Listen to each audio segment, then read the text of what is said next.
Renungan Kefas. Kunci berdoa. Ayat Alkitab Roma pasal 8 ayat 26. Demikian juga Roh membantu kita dalam kelemahan kita, sebab kita tidak tahu bagaimana sebenarnya harus berdoa. Tetapi Roh sendiri berdoa untuk kita kepada Allah dengan keluhan-keluhan yang tidak terucapkan.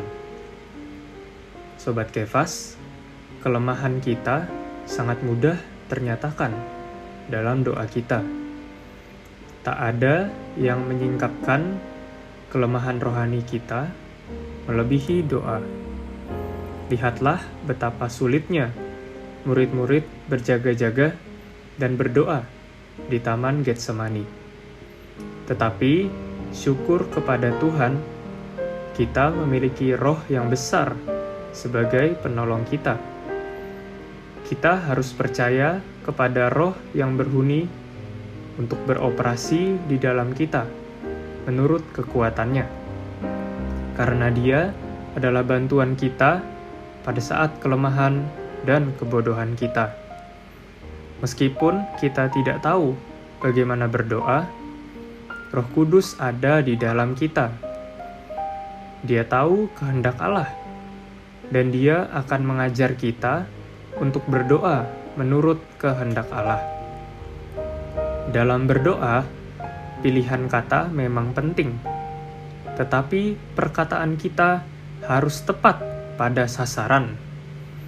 Perkataan kita seharusnya menjamah hati Allah dan menggerakkan Dia sehingga Dia tidak memiliki pilihan kecuali memenuhi permintaan kita. Inilah kunci doa kita.